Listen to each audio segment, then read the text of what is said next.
제가 지난주에 일본에 잠시 다녀오게 되었는데요. 가서 들어보니까 재밌는 얘기가 있더라고요. 우리나라 축구 대표팀이 일본 도쿄에 있는 국립 경기장에서 단 한 번도 일본 팀에게 져본 적이 없다고 합니다.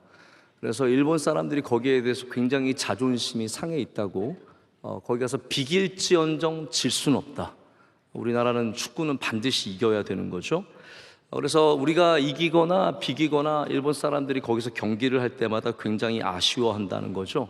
근데 그분이 얘기하시기를, 그분은 이제 일본 분과 사시는 우리 한국 분이신데 얘기하시기를, 그러나 일본 사람들은 축구를 치는 것은 그렇게까지 상관 안 한다고 합니다.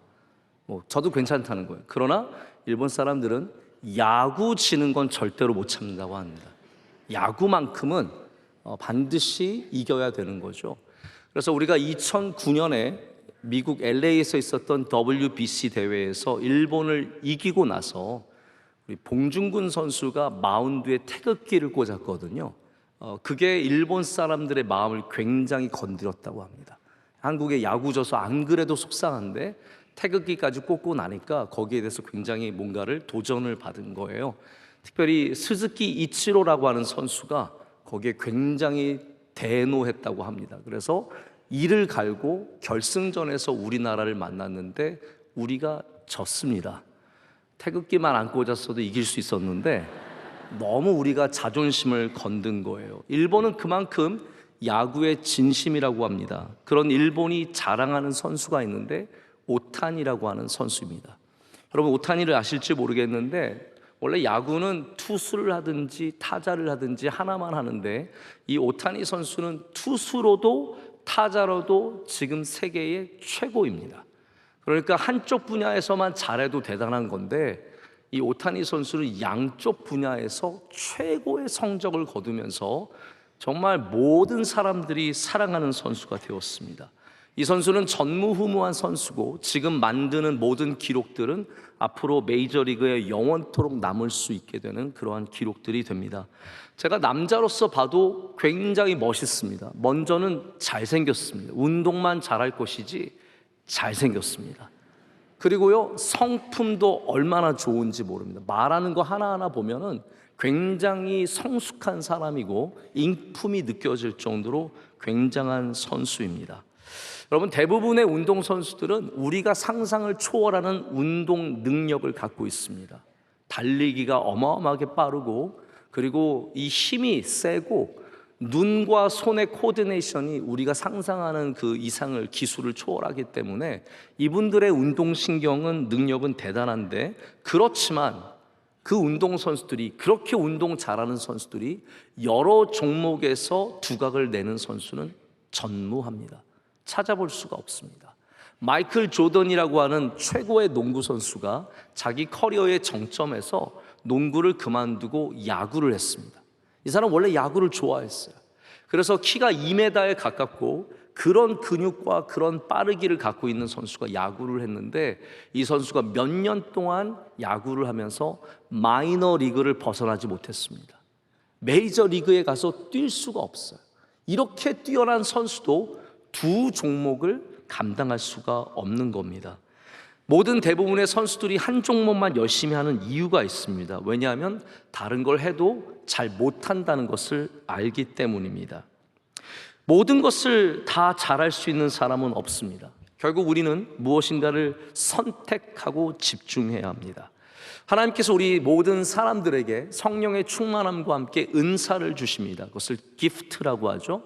우리에게 주시는 은사가 있는데 하나님은 우리에게 많은 은사를 주시고 그 가운데 우리에게 복잡한 삶을 주시지 않습니다. 대부분의 우리 그리스도인들은 한두 가지의 은사를 겨우 갖고 있을 뿐입니다.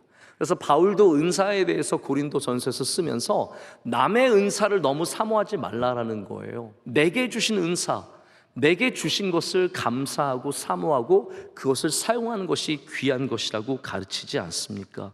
은사가 많다고 다 좋은 것이 아니고 내게 달란트가 다 많다고 좋은 게 아닙니다.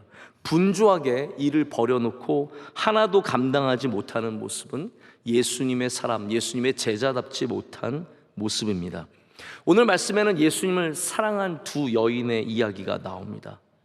여러분, 제가 두 여인, 사랑한 두 여인이라고 말씀을 드리는 이유는 혹 여러분이 한 사람만 예수님을 사랑했다라고 생각할지 모르기 때문입니다. 여러분, 마리아만 예수님을 사랑한 게 아닙니다. 마르다가 예수님을 초청했습니다. 마르다는 예수님을 정말로 사랑했습니다. 그래서 오늘 말씀은 악과 선의 대결도 아니고, 오늘 말씀은 어떻게 보면 같이 예수님을 사랑하는 사람들 가운데 있는 뭔가 문제점을 보여주고 있는 것이죠.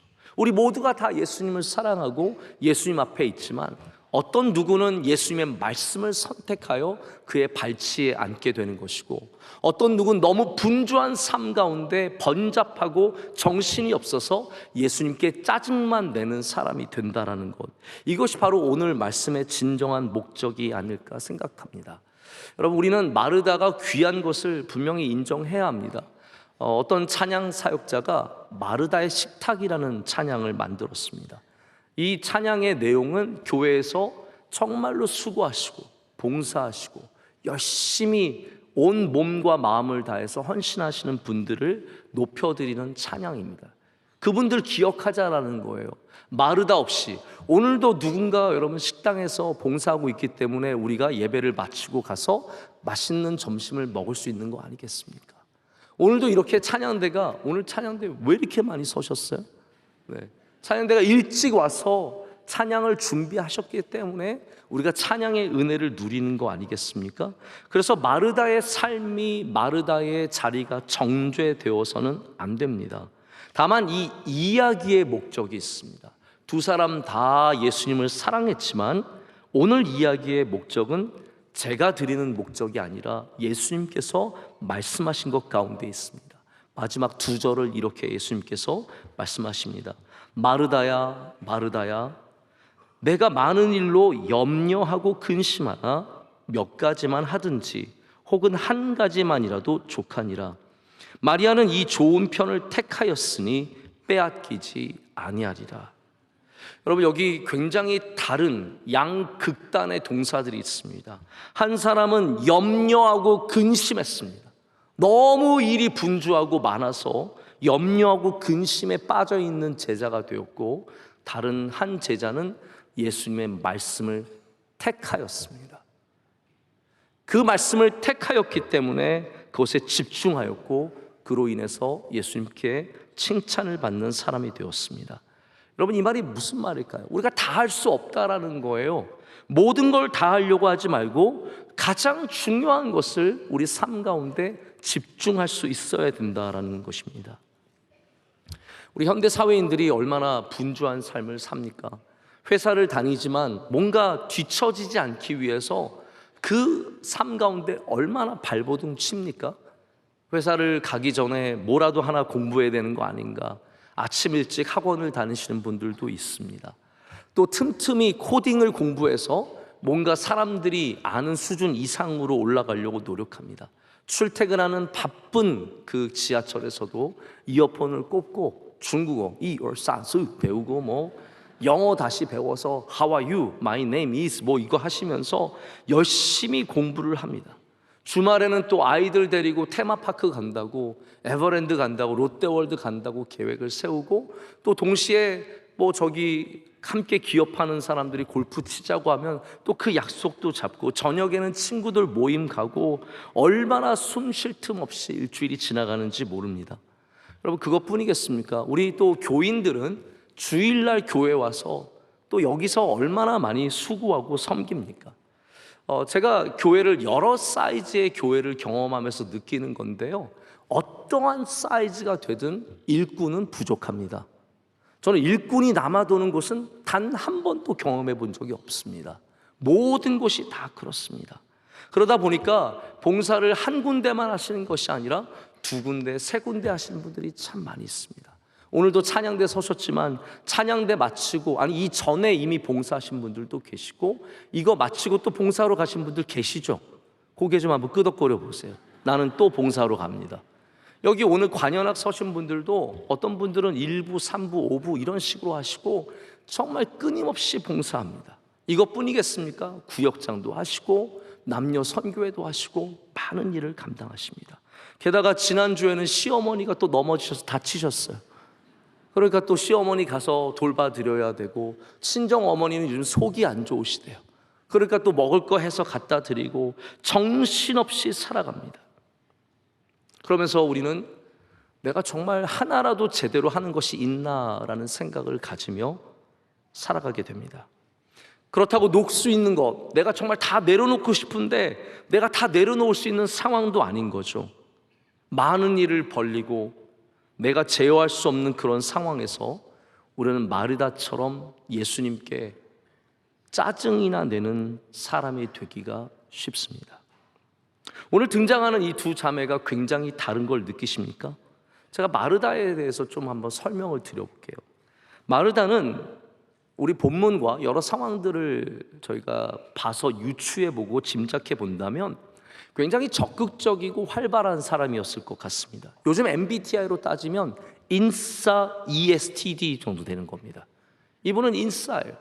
활발하고 사람들 만나면 그냥 지나가지 않게 하고 집으로 불러들이는 그러한 사람입니다. 오늘 본문에 예수님께서 그 마을을 지나가십니다. 이 마을은 베단이라고 해서 여러분 잘 아시겠지만 또 House of the Poor, 가난한 자들의 집이라는 뜻의 동네입니다. 이들은 부유한 사람들이 아니에요. 그러나 예수님이 지나가시는 것을 그만 볼 수 없습니다. 그냥 볼 수 없기 때문에 예수님을 가정으로, 자기의 집으로 초청합니다. 그리고 예수님만 초청하는 게 아니죠. 함께 있는 제자들도 예수님의 이 여인의 집으로 초청하게 됩니다. 근데 이런 사람들의 특징 중에 하나가 이런 분들은 대부분 많이 생각하지 않습니다. 예수님 지나가는 거 보고 예수님 저희 집에 오세요, 이게 전부인 거예요. 계획도 없고 상의도 없습니다. 그냥 자기가 좋아서 초청을 했습니다. 무리들이 이 작은 집에 들어왔습니다. 예수님을 잘 모셔야죠. 근데 뭐 음식이 변변한 게 있겠습니까? 먹을 건 별로 없고 손님들은 많은데 일손이 부족합니다. 자기가 일할 수 있는 사람을 보니까 자기랑 마리아밖에 없어요. 근데 지금 마리아는 어디 있습니까? 예수님 발치에 앉아서 말씀을 듣고 있습니다. 그러니까 자기가 일을 벌려놨어요. 많은 일을 벌려놓은 다음에 그 벌려놓은 일이 자기 마음대로 안 되니까 불평이 생기고 마음에 속상함이 생기고 동생을 향한 원망함이 생겼어요. 동생에게 부탁 한 번 한 적 없지만, 상의 한 번 한 적 없지만 내 마음대로 안 되면 걔가 미운 거예요. 그래서 예수님께 가서 한마디로 예수님 쟤 좀 보세요, 저 좀 도와주라고 하세요, 이렇게 소리를 치게 된 겁니다. 여러분, 원래는 어떻게 해야 되겠습니까? 예수님께 가서 말하기 전에 마리아한테 얘기하면 되잖아요. 원래 정상적인 사람이라면 마리아가 예수님 앞에서 말씀 듣고 있다면 조용히 가서 귓속말로 마리아 너 미친 거 아니야? 한마디 해주면 되잖아요. 너 지금 뭐 하는 거야? 정신 나간 거 아니야? 이렇게 해서 딱 꼬집어서 데려가면 되잖아요. 근데 이 마르다는 자기가 일을 벌려놓고 예수님한테 이 모든 책임을 씌우고 있어요. 예수님, 쟤 좀 보세요. 쟤 지금 뭐 하는 겁니까? 미치겠어요, 진짜. 이거 어떻게 이럴 수 있습니까? 쟤 좀 저 도와줘야 되는 거 아닙니까? 막 화가 나서 짜증이 나서 예수님께 말하고 있는 겁니다. 마르다는 많은 일을 통제하려는 욕망을 갖고 있었습니다. 자기의 마음대로 되지 않자 절망에 빠졌고, 그리고 예수님께 모든 것을 원망을 넘깁니다. 예수님의 말씀대로 많은 일로 염려하고 근심하게 되었습니다. 여러분, 이것이 누구의 이야기입니까? 우리 삶의 모습이 다 다르고 우리 삶의 자리가 다르고 우리 삶에 등장하는 인물들이 다르지만 사실 우리들의 얘기와 비슷하지 않습니까? 우리가 예수님에게 무엇인가를 요구하고, 아니 내가 일은 벌려놓고 그 일들이 내 마음대로 되지 않을 때 우린 예수님께 원망합니다. 예수님 왜 기도했는데 안 들어주세요? 예수님 제가 왜 이런 일 하는데 왜 저와 함께 하지 않으세요? 내 마음대로 되지 않을 때 짜증을 내는 것, 그것이 바로 통제를 잃어버린 자신이 주인된 삶의 특징입니다. 마리아는 좀 반대의 성격을 가진 것 같습니다. 예수님께서 말씀을 전하실 때 마리아는 그 발밑에 발치에 앉아서 말씀에 귀를 기울입니다. 마리아는 너무 많은 것을 신경 쓰지 않습니다. 너무 많은 것을 택하지 않았습니다. 모든 것을 다 하려고 하지 않았습니다. 내가 할 수 없는 것들에 대해서 너무 마음 아파하지 않았습니다. 그래서 지금 마리아는 예수님 발 아래서 평안을 누리고 있습니다. 성경에서 마르다가 갖고 있는 마음, 분주하다라고 표현을 하고 있습니다. 이 분주한 것은 우리 현대인들의 아주 중요한 특징 중에 하나입니다. 우리 모두가 굉장히 분주한 삶을 살아가고 있습니다. 너무 많은 일들이 있습니다. 많은 관계가 있습니다. 많은 취미가 있습니다. 많은 관심이 있습니다. 이게 분주한 삶입니다. 이 분주하다는 말은 정신이 어지럽다는 말이고요, 어떤 신학자는 쳇바퀴 돌듯 제자리를 맴돈다는 뜻이라고 합니다. 원어인 페리스파오라고 하는 단어는 너무 바쁘다라는 그런 의미인데요, 이게 성경에서 딱 요 마르다에게만 쓰인 단어입니다. 제가 그걸 보면서 한번 생각을 해봤어요. 예수님께서 수많은 사람들을 만났지만 그들 중에 분주했던 사람은 단 한 명도 없습니다. 예수님 앞에서 분주했던 사람은 마르다밖에 없었던 거예요. 그렇기 때문에 성경에서 우리는 이 단어를 다른 어떤 곳에서도 찾아보지 못하는 겁니다. 대부분의 사람들은, 아니 모두는 예수님을 만났을 때 다른 것보다 예수님 앞에 서는 것을 택했습니다. 많은 것을 저글링하면서 다 할 수 있다고 생각한 사람은 없습니다. 병이 낫기 위해서 예수님 앞에 집중했고, 예수님의 말씀을 듣기 위해서 예수님을 선택하고 집중했습니다. 그런데 마르다는 예수님 앞에서 분주했습니다. 비즈니스 컨설턴트인 케빈 메인이라는 분이 이런 얘기를 쓴 걸 제가 보고 많은 동감을 했습니다. 대부분의 기업들이 모든 것을 잘하려고 하는 그런 마음이 있다는 거죠. 근데 거기에는 다 한계가 분명히 있다고 합니다. 시장을 주도하는 기업들, 애플이라든지 아마존 같은 기업들은 선택과 집중을 아주 잘했다고 합니다. 기업의 방향을 여러 가지로 얘기할 수 있겠지만 크게는 두 가지로 나눌 수 있다고 합니다. 하나는 피델리티라고 하는 충실성, 피델리티, 충실성이고, 또 하나는 편리성, 컨비니언스라고 하는 편리성. 이 두 가지가 양쪽의 길인데 이 두 가지를 다 할 수 있는 기업은 거의 없다는 거예요. 한 가지에 집중을 해야 되는데, 예를 들어서 스타벅스 같은 경우에는 스타벅스는 충실성, 피델리티라고 하는 기업의 가치를 갖고 있었다는 겁니다. 스타벅스의 모토가 뭡니까? 커피에 대해 위대한 체험을 할 수 있는 것, 이게 스타벅스의 모토라는 거예요. 사람들은 그래서 긴 시간을 기다려도 줄 서서 그 커피를 마시기 위해 거기에 있었던 겁니다. 사람들은 또한 다양한 니즈를 갖고 있었는데 스타벅스는 커피에 대한 니즈를 다 완성시키기 위해서 굉장한 노력을 했습니다. 그래서 모든 사람들의 기호에 맞춰서 이 모든 커피들을 변형시켰습니다. 제가 스타벅스에서 가끔 주문을 하죠. 근데 미국에서 스타벅스에 가보면 제 앞에서 주문하는 분들 중에 진짜 독특한 분들이 많아요. 우리는 대부분 뭐예요? 아 주세요. 네. 아니면 그게 끝이야. 라떼 주세요. 이 정도인데 미국 사람들은요 진짜 독특한 주문들 많이 합니다. 라떼 주세요 해놓고 저는 일반 우유가 아니라 오트밀 우유로 바꿔주시고 온도는 78도에 맞춰주세요. 그리고 바닐라 시럽 펌프는 2번 반만 해주세요. 딱 이렇게 아주 자기가 원하는 그대로 합니다. 그러면 그 종업원이 너무나 당연하다는 듯이 그것을 잘 적어서 그대로 만들어서 Jane, what's your name? Jane, okay. 한 다음에 나중에 Jane, your coffee is ready. 그럽니다. 그러면 딱 자기가 주문했던 그 커피가 나옵니다. 그러한 곳이 스타벅스였다라는 거예요. 근데 이제 CEO가 여러 번 바뀌면서 편리성까지 잡기를 원했습니다. 점포 수가 10배로 늘었대요. 여러분, 늘어나서 프로덕트 퀄리티 컨트롤 안 됩니다. 모든 이 상품의 퀄리티가 같아야 되는데 늘어날수록 같을 수가 없는 거죠. 그러면서 점점 서비스는 나빠졌고 커피만 파는 게 아니라 음악 CD도 팔게 되고 별의별 걸 장난감까지 팔게 되는 거예요. 그러면서 사람들은 편안하고 여유 있었던 분위기를 다 잃어버렸습니다. 고객이 줄기 시작했고 주가는 42%가 떨어졌다고 합니다.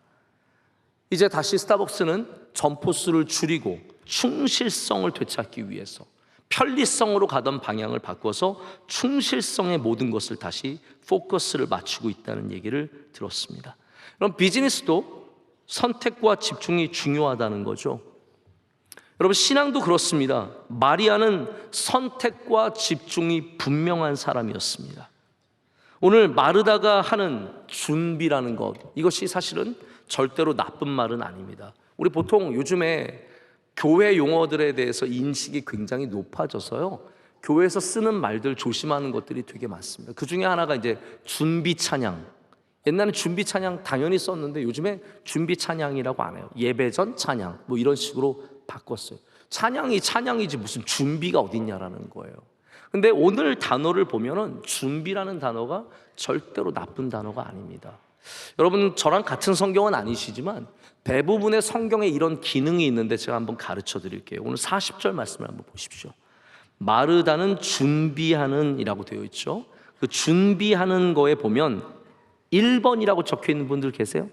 괄호하고 1번.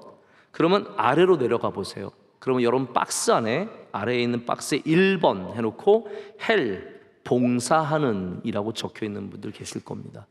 여러분, 이 성경의 기능들을 좀 잘 이용하셨으면 좋겠어요. 단어가 이렇게 여러 가지 단어로 쓰일 수 있는 것을 성경이 기록해 놓은 것이 굉장히 많습니다. 그래서 준비한다는 말은 그냥 준비한다는 게 아니라 봉사, 섬김, 이게 디아코니아예요. 집사, 디커니, 디아코니아, 섬김에서 나온 거 아닙니까? 그러니까 마리아는 그냥 밥을 준비한 게 아닙니다. 섬기던 사람이었어요.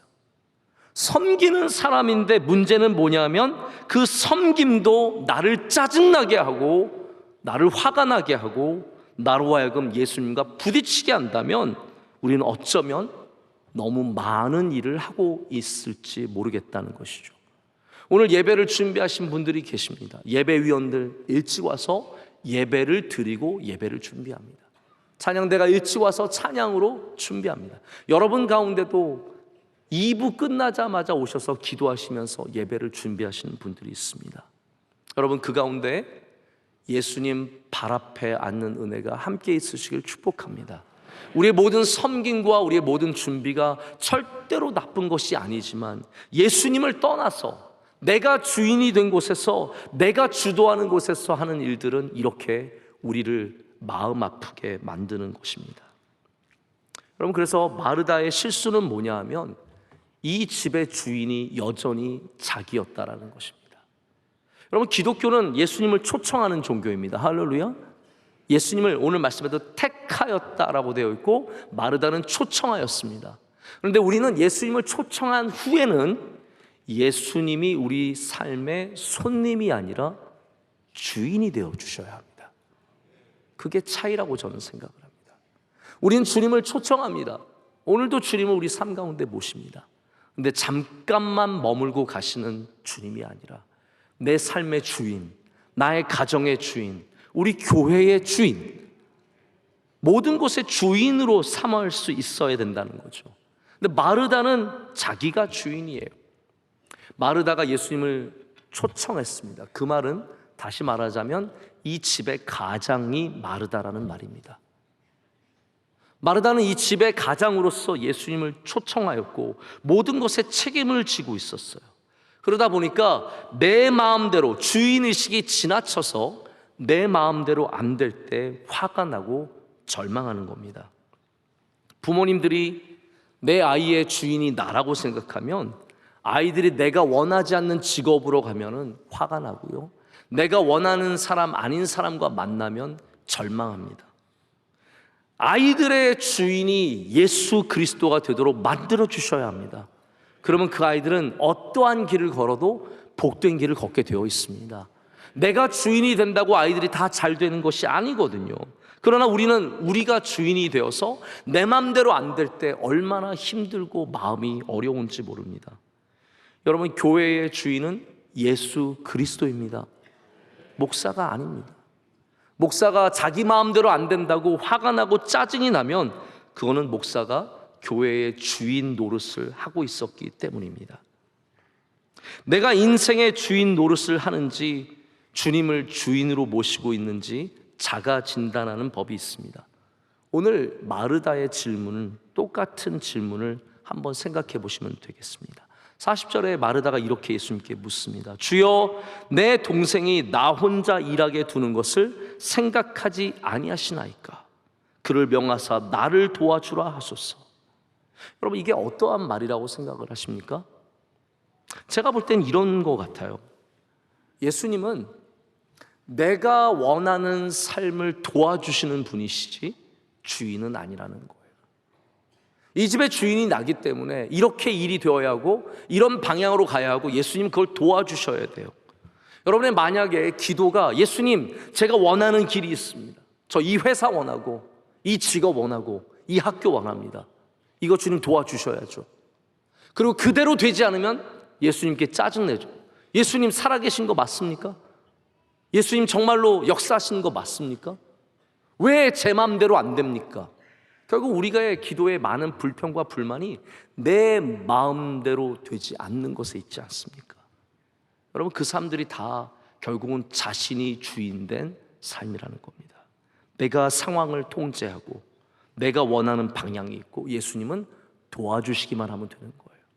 그래서 마르다가 예수님께 가서 이렇게 묻는 겁니다. 다시 말씀드립니다. 기독교는 예수님을 우리의 주인으로 모시는 종교입니다. 마리아는 예수님이 주인이 되어 주셨기 때문에 그 발치 앞에 종처럼 앉아 있습니다. 엎드려 있습니다. 이것이 굉장히 다른, 똑같이 예수님을 사랑하지만 전혀 다른 태도라는 거죠. 누군가는 종으로서 앉아 있고 예수님의 사람으로 앉아 있고 누군가는 주인으로 그곳에 서 있게 됩니다. 여러분, 오늘 이곳에서 어떠한 마음으로 앉아 계십니까? 예수님의 발치에 앉으시는 주님의 사람들 되시길 축복합니다. 그것이 여러분의 선택이 되어야 합니다. 여러분이 선택한다면 주인도 될 수 있습니다. 뭐 예배가 이 모양 이 꼴이야. 여기서 주인 노릇을 할 수 있습니다. 내가 원하는 예배, 내가 원하는 설교하지 않으면 답답하고 내가 원하는 찬양 안 하면 은혜 받지 못하는 그런 삶을 사실 겁니까? 아니면 이곳에 와서 주님의 인도하심을 받는 삶을 사시겠습니까? 여러분, 이 예배가 여러분에게 은혜가 되시길 축복합니다. 뭐 안 되는데 제가 강제로 은혜를 드릴 수는 없죠. 그러나 여러분이 정말로 은혜를 선택할 수 있는 제자가 될 수 있다는 사실을 기억해야 합니다. 제가 마지막에는 좀 두 가지 좀 정리하는 말씀을 드리고 말씀을 맺고자 합니다. 첫 번째는 교회가 모든 것을 잘하는 게 목적이 아니라는 것을 여러분 꼭 아셨으면 좋겠습니다. 예수님께서 하신 귀한 말씀 가운데 너희는 먼저 그의 나라와 그의 의를 구하라. 그리하면 이 모든 것을 너에게 더하시리라 하신 말씀이 있습니다. 여러분, 이것이 다른 게 중요하지 않다는 말씀일까요? 왜 다른 게 중요하지 않습니까? 여러분, 가정은 얼마나 중요합니까? 회사가 얼마나 중요합니까? 취미도 중요하세요. 어떤 분들은 운동을 목숨처럼 여깁니다. 여러분 삶 가운데 중요한 게 얼마나 많습니까? 그러나 그 가운데 우리의 중심의 자리에는 반드시 예수 그리스도가 계셔야 합니다. 그것이 흔들리면 우린 다른 모든 것들도 흔들리는 삶을 살 수밖에 없습니다. 그러나 만약에 여러분의 삶 가운데 가장 우선순위와 중요한 순위가 예수 그리스도라면 이 모든 것을 더하시리라. 그 은혜를 누리게 되어 있습니다. 대형교회가 소위 말하는 우리 대형교회 큰 교회들 있지 않습니까? 다 잘해야 하는 그러한 압박감을 받습니다. 모든 성도들이 다 잘하는 것을 원하십니다. 그런데 저는 이렇게 생각해요. 교회가 모든 것을 다 잘하려고 하는 것 자체가 어리석은 일이라는 거죠. 교회도 선택과 집중을 잘해야 합니다. 우리의 명성교회의 선택은 예수 그리스도 발치에 앉는 것입니다. 그것이 우리 교회의 충실성입니다. 저는 우리 명성교회가 오시는 분들이 명성교회에 와서 오기는 쉽지 않습니다. 저는 우리 명성교회 오는 것이 결코 쉬운 일은 아니라고 생각해요. 혹시 여러분 우리 명성교회 주차가 편해서 오시는 분 계십니까? 아니, 우리 주차는 꽝이에요. 진짜 오기 힘들고 와서 주차할 곳도 없고 어쩌다가 우연히 정말 좋은 자리 있으면 예스! 이러면서 주차하고 기분 신나가지고 들어오는 교회가 우리 교회 아닙니까? 누가 우리 명성교회 올 때 명성교회 주차가 편리하니까 우리 교회 오세요, 이런 분은 없어요. 명성교회의 방향은 편리성이 아닙니다.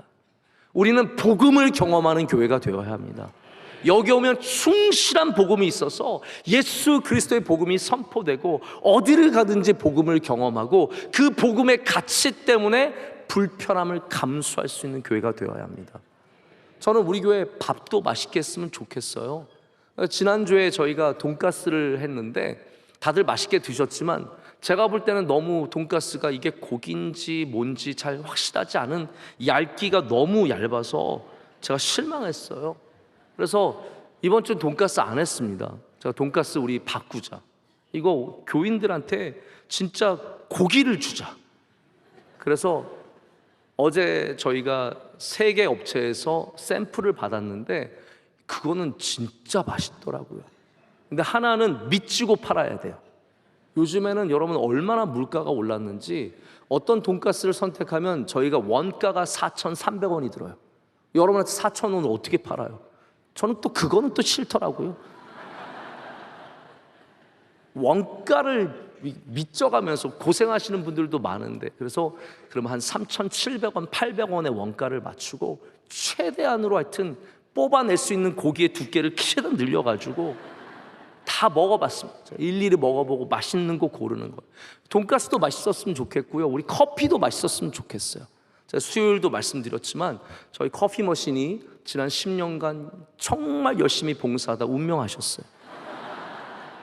그래서 커피 머신을 새로운 기계로, 아주 좋은 기계로 가져와서 맛난 커피를 준비합니다. 하지만 다시 말씀드립니다, 그게 우리의 목적은 아닙니다.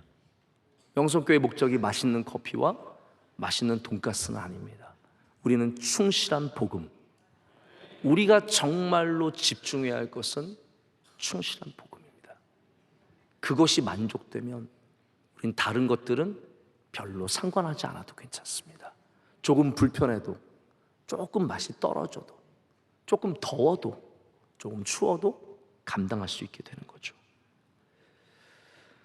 목회자들이 초심을 잃는 경우가 굉장히 많은 것 같습니다. 처음에는 열심히 말씀을 전하면서 교회가 다이나믹하게 성장하는 것을 경험한 다음에는 감투가 많아지고 할 일이 많아지고 그러면서 점점 다른 곳의 일들을 하다가 정작 말씀이 약해져서 교회가 예전에 말씀의 다이내믹을 갖지 못하게 되는 일들이 거의 루틴처럼 이 땅에서 많은 교회에서 이루어집니다.